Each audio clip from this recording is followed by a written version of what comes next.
Assalamualaikum warahmatullahi wabarakatuh. Alhamdulillahirabbil alamin. Puji syukur senantiasa kita panjatkan kehadirat Allah Subhanahu wa taala atas segala karunia-Nya kepada kita semua. Salawat dan salam kita sampaikan pula kepada junjungan kita Nabi besar Muhammad sallallahu alaihi wasallam. Pemirsa SCTV, khususnya bagi Anda berada di Bandung dan sekitarnya, alhamdulillah kita berjumpa kembali dalam mata air. Dan kali ini kita akan berbincang-bincang tentang tema kita, membangun keadilan bersama dengan Ustadz kita, guru kita Ustadz Amiruddin. Assalamualaikum Ustadz. Waalaikumsalam warahmatullahi wabarakatuh. Ya, alhamdulillah Ustadz ya, kita ketemu lagi dan meneruskan kajian ini.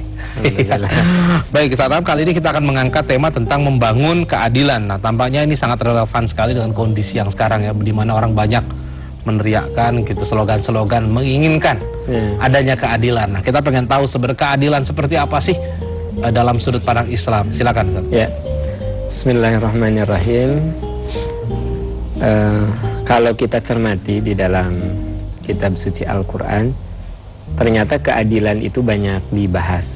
Paling tidak saya menemukan 12 ayat yang membahas tentang keadilan.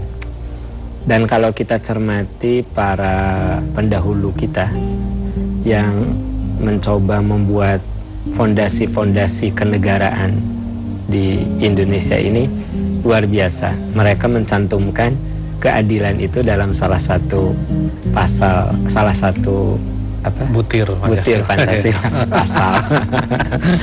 Salah satu butir Pancasila. Karena ternyata adil itu di dalam Al-Qur'an pertama diungkap bahwa alam semesta ini terciptakan atau diciptakan oleh Allah dan bisa harmoni karena ada prinsip keadilan.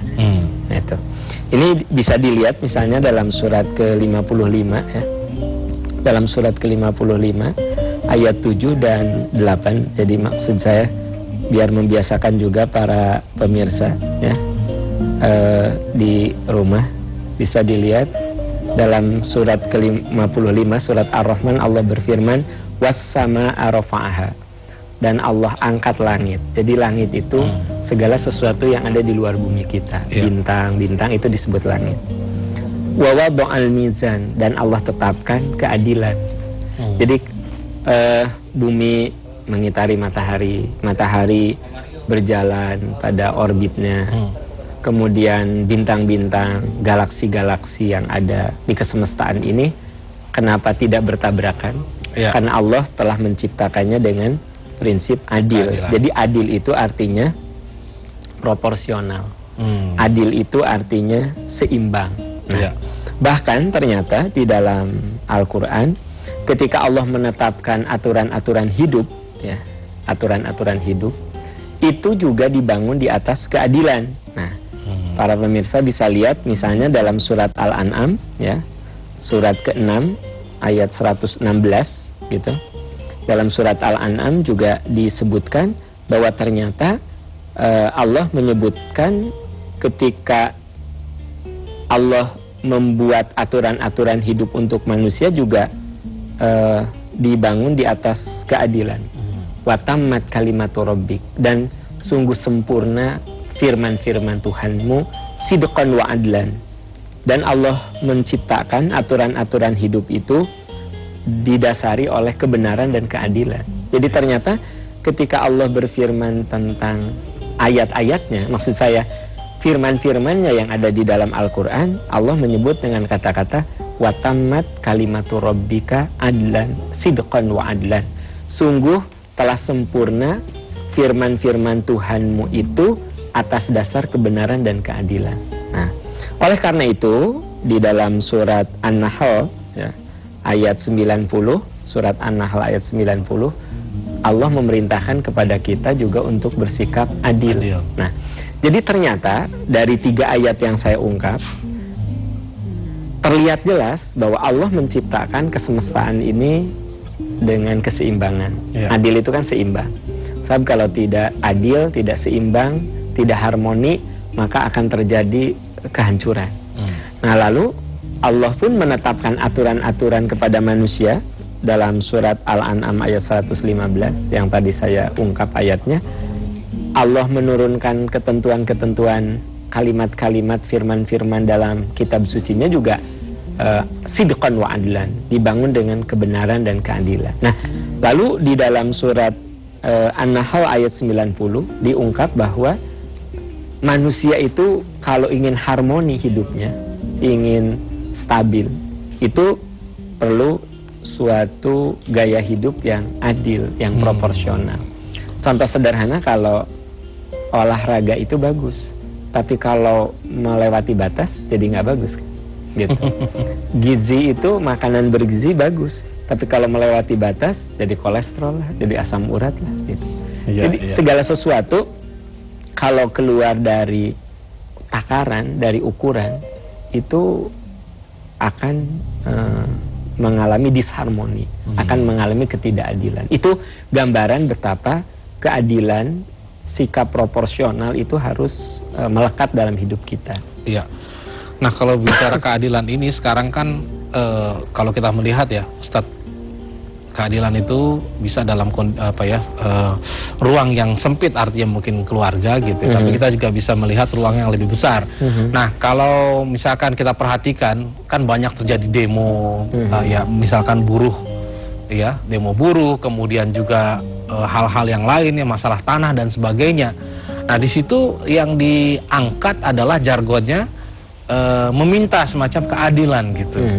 Nah, keadilan ini sering juga diinterpretasikan sebagai apa ya, mungkin ada pihak yang merasa terzolimi atau tertindas atau tidak sejahtera. Nah, sementara ada pihak yang sejahtera, yang seperti itu. Nah, gimana kita menerapkan konsep keadilan dalam, mungkin kita melihat dalam skala yang luas dulu ya, dalam kondisi kita sebagai masyarakat, sebagai bangsa. Nah, seperti apa itu? Ya, tadi kita lihat ayat-ayat tentang keadilan itu, ternyata adil itu bukan sama rata, tapi adil itu sesuai porsinya.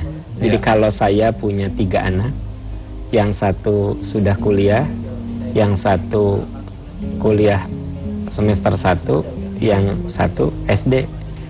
Nah, yang kuliah semester akhir dikasih uang jajan per hari sama dengan yang SD kelas 5.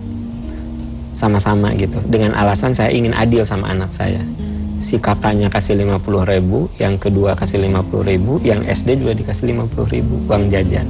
Nah, ini tidak disebut sebagai adil karena tuntutan-tuntutan anak saya yang 3 ini beda. Jadi adil itu sebenarnya bukan sama rata, tapi adil itu memberikan kepada seseorang sesuai haknya. Nah, di dalam sebentar, saya potong sedikit. Itu kan analogi yang terkait misalkan kebutuhan. Tapi misalkan seorang ibu ingin membelikan baju kepada anaknya, nah bisa jadi kan baju yang harga buat yang kuliah sama yang semester 1 sama yang SD kan sama juga. Iya. Nah, kalau begitu, ya ada itu yang saya katakan haknya. Ya. Kalau baju mau kuliahan, mau anak SD kan sama haknya. Bahkan yang kecil karena lebih mahal gitu. Jadi performa, ya kan gitu. Tapi kalau bicara uang, penggunaannya gitu. Boleh jadi anak saya pakai sepatu yang 200.000 yang kuliah, justru yang SD udah 300.000 gitu kan, lebih mahal. Tapi maksudnya performa, karena anak saya yang SD butuh sepatu yang bagus karena dia dalam pertumbuhan. Gitu. Kalau yang kuliah kan udah nggak tumbuh lagi. Ya kan, sehingga sepatunya juga murahan juga nggak apa-apa karena nggak akan mengganggu formasi kaki. Sementara yang SD kan itu sepatunya harus bagus karena kakinya tumbuh, sehingga saya kalau membelikan sepatu ke anak yang masih SD, saya malah lebih mahal karena saya tahu dia kakinya sedang tumbuh. Yang udah kuliah nggak akan tumbuh lagi. Nah, itu takutnya setelah tadi kalau belum dikoreksi gini, pas ada ibu-ibu yang dengar, wah kemarin saya dengar ada Ustadz Taaf menyampaikan ceramah, kalau gitu ya kakaknya sepatunya 1 juta, adanya cukup 200.000 aja. Jadi makanya adil itu bukan sama rata. Adil itu diberikan sesuai porsi kebutuhannya. Yang saya tadi contohkan, anak SD sepatunya bisa lebih mahal daripada yang kuliah. Karena anak itu sedang tumbuh. Nah, kaki dia harus punya sepatu yang tidak akan merusak pertumbuhan kakinya. Dan itu mahal. Aslinya lebih mahal daripada kakinya yang udah stabil. Paling lecet kalau yang kakinya udah stabil. Nah, jadi ketika saya memberikan harga sepatu yang lebih mahal pada anak saya yang masih SD, saya lihat porsi dia itu lebih membutuhkan. Gitu. Makanya adil itu bukan sama rata, tapi adil itu memberikan sesuai dengan porsinya. Nah, kayak begini, boleh jadi direktur utama dengan manajer umurnya sama, kuliahnya sama, hanya beda nasib. Umurnya sama, kuliahnya sama, mereka kan sobat dalam kuliah. Bahkan yang si dirut itu sebenarnya agak lebih bodoh daripada yang manajer. Hanya memang ya nasibnya aja yang lebih bagus.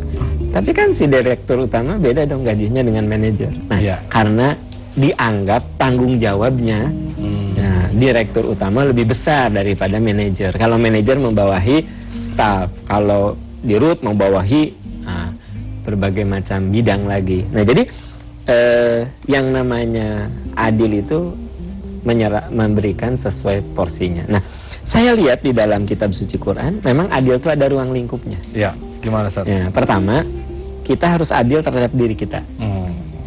Adil terhadap diri sendiri. Nabi pernah menegur seorang sahabat yang rajin ibadah, tapi dia tidak adil terhadap dirinya. Nah, ada seorang perempuan mengadu kepada Rasul, "Ya Rasulullah, saya punya suami yang rajin ibadah." Ini unik sekali karena yang mengeluh ke saya, ibu-ibu teh suaminya jarang ibadah. Gitu. Jadi banyak, "Pak, aduh suami saya itu ya, anak saya sudah pada gede, tapi suami saya susah sekali sholat. Kadang-kadang anak saya lebih rajin sholat daripada suami saya." Jadi rata-rata ngeluh ke saya itu ibu-ibu yang suaminya kurang ibadah. Kalau ini, si istri ini ngeluh kepada Rasul, suaminya dahsyat ibadahnya. Jadi ibadahnya itu sangat-sangat hebat gitu loh.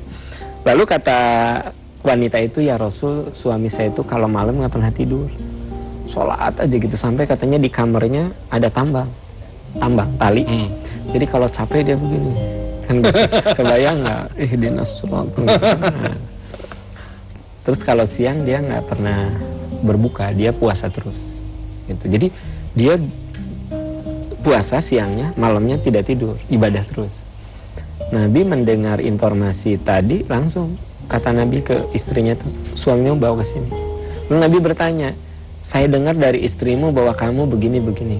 Orang itu mengatakan, "Betul ya Rasulullah, karena saya ingin dekat dengan surgamu. Saya ingin dekatlah, walaupun tidak satu surga, tetanggaanlah surganya." Apa kata Nabi? "Ketahuilah aku orang yang paling takwa di antara kamu. Aku itu kalau malam nggak pernah begadang untuk ibadah, nggak pernah." Jadi kepada para pemirsa, cobalah jangan sampai begadang demi ibadah. Jadi adalah masa tidur, kan para pemirsa nih begadang terus untuk ibadah ya. Itu teh kata Nabi, aku aja malam tuh ada tidur. Nah, nanti tengah malam aku bangun sholat. Siang aku nggak pernah puasa tiap hari kecuali Ramadan. Kalau kamu mau puasa yang maksimal tuh sauma Daud. Saumlah seperti puasa Nabi Daud. Sum yauman waftir yauman. Kamu berbuka, kamu saum sehari, berbuka sehari, saum sehari, berbuka sehari. Itu tuh saum yang maksimal. Nah, ini gambaran bahwa kita harus adil terhadap diri kita. Sekalipun kita niatnya ibadah, tapi kalau nggak adil terhadap diri kita ditegur. Makanya di dalam surat Al-Baqarah ayat 195 Allah berfirman, "Wala tulqu biaidikum ila tahluka." Jangan kamu jerumuskan dirimu pada kebinasaan. Nah, termasuk tidak adil kan ada orang yang nonton TV pakai pegang remote-nya udah terjatuh, ambil lagi. Nah, kira-kira dia terngantuk-ngantuk itu kenapa? Tubuhnya berteriak, minta istirahat, gitu. Tapi kita kadang tidak adil terhadap tubuh kita, dipaksakan nonton. Padahal tubuh mengatakan kamu harus tidur. Jadi rasa ngantuk itu muncul kalau sudah malam larut, rasa ngantuk muncul, itu sebenarnya tubuh berteriak, kamu harus istirahat. Nah, kita itu harus adil terhadap tubuh diri kita, gitu. Itu yang pertama. Yang kedua, kita harus adil terhadap keluarga. Ya. Yang dimaksud adil terhadap keluarga itu terhadap pasangan, terhadap saudara, tetangga, dan termasuk kepada anak-anak. Ada riwayat yang seringkali dikutip. Riwayat ini dikutip seringkali dikutip oleh para penceramah ketika berbicara Isra Mi'raj. Katanya saat Nabi berisra dan Mi'raj, Nabi melihat penghuni neraka kebanyakan perempuan. Ya. Mohon maaf pada ibu-ibu. Saya pikir neraka kebanyakan perempuan itu karena memang satu, jumlah perempuan lebih banyak. Tapi ada seorang sahabat bertanya, ya Rasul, sepengetahuan kami perempuan itu kalau ibadah suka lebih semangat daripada kita-kita ini. Nah, gitu. Apa kata Nabi? Emang sebenarnya mereka itu masuk neraka bukan karena kufur pada Allah, tapi kufur pada kebaikan suami, yaitu ketika si istri menemukan kesalahan suami lalu dia melakukan generalisir. Jadi digeneralisir, kesalahan suaminya satu kali tapi dia anggap selama pernikahan itu dia berbuat salah. Nah, misalnya, jadi harus hati-hati. Ya? Jadi hati-hati. Misalnya gini, saya itu kalau mau ngasih uang ke adik saya suka bilang sama istri saya, Mah, tadi aku ngasih sekian gitu. Saya selalu bilang. Suatu saat adik saya itu mau KKN, saya refleks aja ngasih aja 1 juta misalnya ya, 1 juta. Tiba-tiba adik saya ketemu dengan istri saya. Adik saya bilang, Teteh, makasih AA kemarin ngasih 1 juta. Istri saya rada kaget karena kan saya nggak ngomong kan gitu. Begitu saya pulang kantor, Ayah, bener nggak Ayah ngasih uang? Iya. Ya, kata istri saya, ya Allah, jadi selama rumah tangga 10 tahun, Ayah nggak pernah ngomong kalau ngasih duit. Jadi istri saya ngomong, selama 10 tahun, kamu tuh kalau ngasih duit sama keluarga nggak pernah ngomong. Padahal aku tuh nggak pernah loh ngelarang-larang kamu gitu kan. Padahal itu kan kasusnya sekali, itu pun karena saya khilaf. Nah, ini contoh untuk ibu-ibu, kalau menemukan kekurangan suami sekali itu jangan digeneralisir. Kita juga kaum suami sama gitu. Termasuk misalkan ada kecurigaan suaminya selingkuh misalkan. Ya, jadi selama 20 tahun kamu selingkuh, padahal itu juga baru mau ketahuan gitu kan.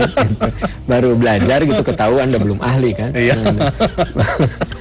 Nah, jadi maksud saya adalah kita juga laki-laki sama kepada istri begitu. Anak kita itu selalu dari kelas TK sampai kuliah itu selalu sukses. Ada satu anak yang gagal, tidak diterima di perguruan tinggi negeri. Saya ngomong gini, Mama teh ngapain aja sih selama nikah sama Papa teh?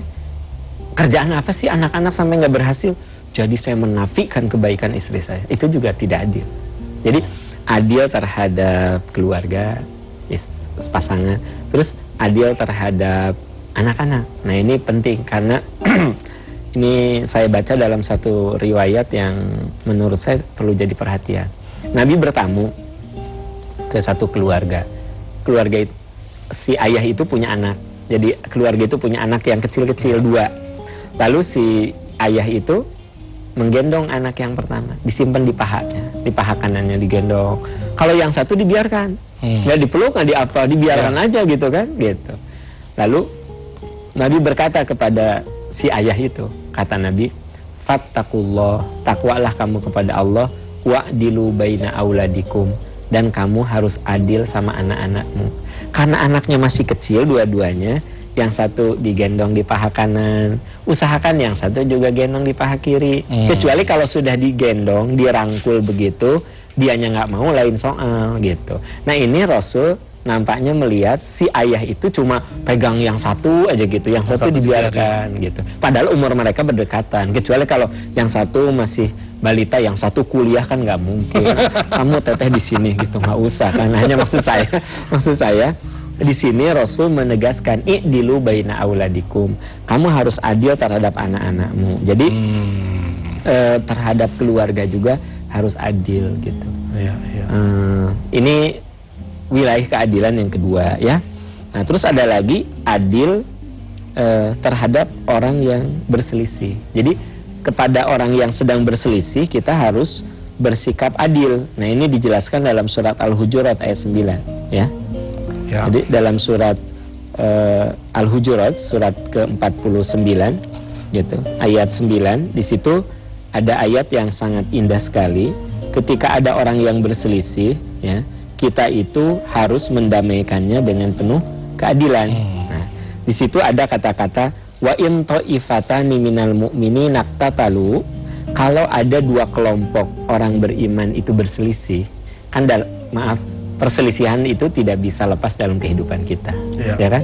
Berselisih dengan teman, berselisih dengan istri, berselisih dengan mantu, mertua, anak, itu sebenarnya manusia diciptakan oleh Allah dengan perbedaan cara berpikir, sehingga otomatis akan adalah perselisihan-perselisihan. Nah, kalau ada dua kelompok orang beriman itu berselisih, faslihu bainahuma, maka damaikan di antara keduanya. Fa in bagat ihdahuma 'alal ukhra faqatilul lati tabghi hatta tafi'a ila amrillah. Nah, kalau salah satunya melewati batas, kita harus mengingatkannya supaya tidak berlaku zolim terhadap yang lain. Lalu ada kata-kata fa in fa'at fa aslihu bainahuma bil adli. Apabila kamu mendamaikan, maka fa aslihu, damaikanlah antara keduanya dengan adil. Jadi siapapun yang berselisih, kita tidak boleh berpihak ke manapun gitu. Tetapi kita melihat prinsip mana yang akan jadi kebaikan untuk mereka. Karena sangat mungkin perselisihan itu setelah kita hadir bukannya tambah damai, tambah kacau, ya kan gitu. Ada orang yang misalnya Mas Agus berselisih sama seseorang, lalu minta tolong ke saya, ya, kan saya ini berselisih, saya jangan berpihak. Oh ya, apa masalahnya? Gitu. Ini jangan, iya temenmu goblok, makanya udahlah hajar aja kan gitu. Jadi artinya saya bukannya mendamaikan, tapi manas-manasin, ngomporin, itu tuh nggak boleh. Jadi karena tukang kompor tuh bahaya juga ya. Kompor, karena suka memanas-manasi, ya. Nah, walaupun orangnya seperti itu misalkan. Iya. Gejala umum, misalkan dia tahu, karena dia tahu juga itu pernah mengalami hal yang sama. Justru kita meredam. Gitu. Yang paling parah, orang benar kan ada kalau di kantor nih, ya. Ada di kantor. Saya masih kerja. Ya. Mas Agus gini, aduh rajin gitu. Udahlah, gaji kita sama. Ya, nggak akan dapat lembur, nggak, udah besok aja gitu. Jadi saya yang lagi semangat dipatahkan oleh, nah kita tuh sudah berlaku zolim terhadap orang. Harusnya kan mensupport. Hebat kamu. Walaupun itu bercanda gitu? Ya, kalau bedalah antara canda dan tidak, ya. Karena ada juga canda yang jadi virus keburukan. Akhirnya saya nih semangat pikir-pikir, bener juga ya, ngapain gitu ya, aku harus lembur-lembur gitu kan. Nah gitu. Nah jadi hati-hati bahwa ternyata terhadap yang berselisih, terhadap canda itu harus adil juga gitu. Nah kemudian yang tidak kalah penting, adil dalam berbicara. Iya, ini sebenarnya masih banyak Ustaz, cuman waktu kita terbatas, gimana ini? Nggak apa-apa, ini terakhir. Adil dalam berbicara. Jadi adil dalam berbicara itu artinya kita kalau bicara harus proporsional. Kalau memang dengan 2 menit udah cukup, ya sudah cukup gitu. Sekarang ya udah cukup ya, adil saja kan. Jadi, waktunya udah habis. Iya, betul juga. Jadi langsung aplikasi ya. Iya, kalau gitu baik pemirsa, demikian obrolan kita tentang keadilan. Sungguh sangat luar biasa ya. Jadi bukan hanya sesuatu yang kita bayangkan dalam bentuk yang besar. Kalau kita bicara adil kan seringkali yang terbayang adalah hakim segala macam gitu. Tapi justru dalam kehidupan kita pun hal-hal yang sederhana itu perlu adanya prinsip-prinsip keadilan seperti yang Ustaz sampaikan tadi. Nah, terima kasih. Mohon maaf bila ada hal-hal yang kurang berkenan. Semoga apa yang disampaikan bisa kita aplikasikan dalam kehidupan kita. Wabillahi taufiq wal hidayah. Assalamualaikum warahmatullahi wabarakatuh. Waalaikumsalam.